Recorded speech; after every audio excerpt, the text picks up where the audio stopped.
नमस्कार, आप देख रहे हैं N24 न्यूज गुजरात। सूरत शहर में जमीन के खोदकाम करने के समय पर सोना मिलने की लालच की बातें करके लाखों रुपए लेके पिछले 8 वर्ष से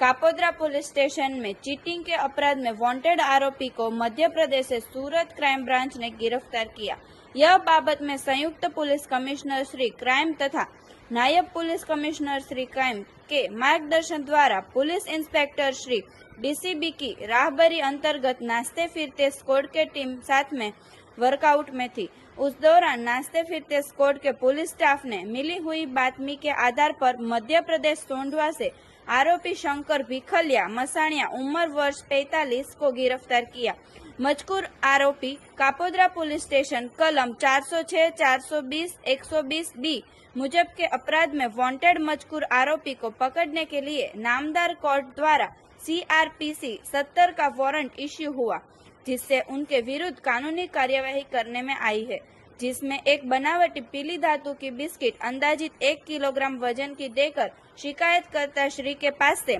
रुपये 9 लाख लेकर वांटेड हो गया था, जिसे बातमी के आधार पर गिरफ्तार किया गया है। देखते रहिए N24 न्यूज गुजरात, सिर्फ हम तक ही नहीं सब तक।